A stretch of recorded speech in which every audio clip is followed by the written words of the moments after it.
Chapter 17. 6 weeks later. Sunday, June 20th. Fitkin Memorial Hospital, Neptune, New Jersey.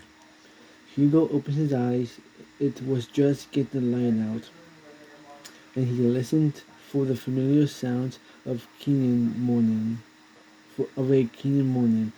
Shrieking monkeys and calling birds and buzzing insects. Instead, Hugo heard hushed voices and footsteps. No, he realized. He wasn't in Kenya. He was still in the hospital in New Jersey. But finally today, after 45 days, he was going home. The burns on his back were finally healing.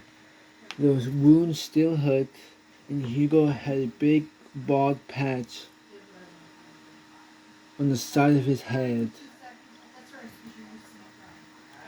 The doctors couldn't say for sure whenever the hair would grow back, but the worst was behind him. That's what everyone told him. But was it really? Hugo wasn't sure. Hugo couldn't wait to get out of the hospital. He missed Gertie. Kids weren't allowed to visit. He missed Panya too. And of course Marty. But who had written to him every day? But part of Hugo was afraid to leave here, to be out in the world again. He knew that everyone was still talking about the Hindenburg disaster. They'd want to talk to him about it, to hear his story, to share their ideas about what had caused the crash. Nobody knew for sure yet. Some say it was a bomb. Others were convinced it was a gas leak ignited by a spark from the lightning-filled sky. Hugo didn't want to think about any of that. He just wanted to forget that he was ever on a Hindenburg. He still had nightmares every night, terrible dreams filled with fire and smoke and giant hissing cobras. He'd wake up screaming until the nurses rushed in with their hushed voices and comforting hands. Even during the day, terror would grab hold of him out of nowhere. He'd catch a whiff of smoke or take a bite of a warm roll that Mom and Dad bought for him, and his whole body would start to shake. He'd think of the 36 people who had died in the crash, like Mr. Merrick. He'd think of Mr. Singer, whose burns were even worse than Hugo's.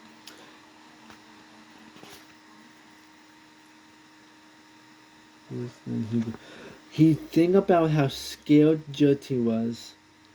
Scared Gertie must have been when Mom dropped her out of the dining room.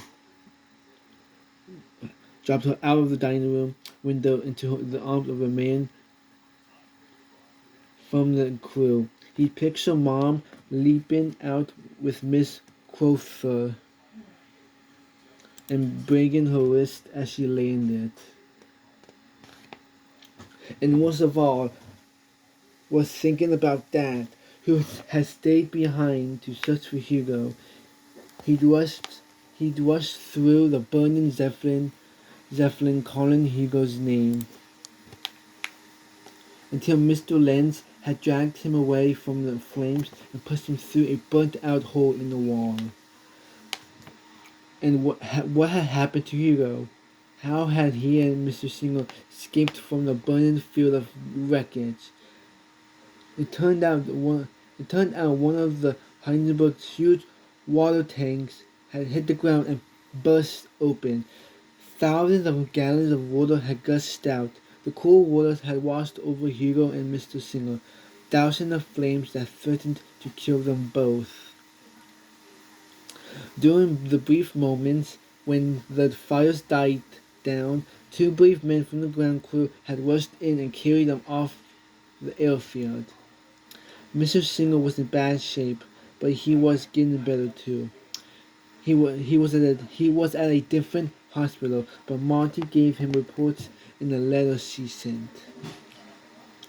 She was staying with her grandparents in Boston until her father was better. At least Hugo didn't have to keep Mr. Singer's secret because it wasn't a secret anymore. Secret. Dad had showed Hugo a long article in the New York Times about a heroic man named Peter Singer had smuggled secret Nazi documents onto the Hindenburg. The papers listed the names of 20 dangerous German spies living secretly in the U.S. The spies reported to Colonel Joseph Cole, who had died on the Hindenburg.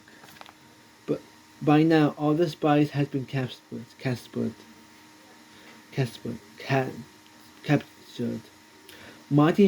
Marty that said that she and her father had even been invited to meet President Roosevelt. Later that morning, Mom and Dad came to take Hugo home from the hospital, and there was a surprise for him in the waiting room. At first, Hugo didn't recognize the rosy-cheeked little girl who come prancing in. Hugo! Gertie ran up and flew into Hugo's arms. Tears sprang into his eyes as Gertie gripped him tight, but these were happy tears.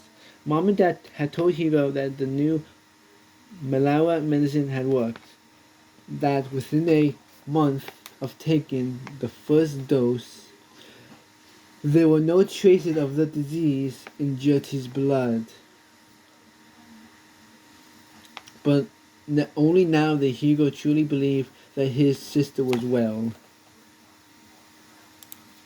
Gertie reached up and gently touched the bald patch on the side of Hugo's head. Hugo, she said, you look like a baboon. You look like the baboon. Gertie, Mom scolded, but Hugo laughed. For the first time since the crash. You're right, Gertie, he said. He did look a little like his friend the one-eared baboon. Thinking about that made Hugo strangely happy. They walked out to the car. They would be headed back to their New York City apartment. They wouldn't be returning to Kenya.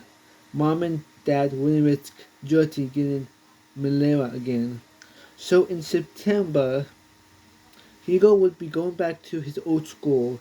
His pals had sent him letters and cards, even a New Yankees pennant signed by Lou Greenhead himself. Pioneer was waiting in the car, and he was so excited to see Hugo that he managed to propel his little body out the window and almost knocked Hugo off his feet. The raggedy little mutt jumped up and down, trying to lay a slobbly kiss on Hugo's face. Gertie's sing-song giggle rose up all around them. Mom and Dad each took one of Hugo's hands, and the three of them stood there watching Gertie with amazement. Yes, Hugo's little sister was well, and it hit Hugo that their journey on the Hindenburg had helped save her. There really had been some magic on that ship. Hugo had looked up, and for the first time in weeks, the sight of the blue sky didn't make him feel afraid. He remembered the thrill of rising up, up, up. He could picture the twinkling lights of the peaceful wood below, and he understood he could never let himself forget the feeling of soaring through the clouds on the greatest flying machine ever built.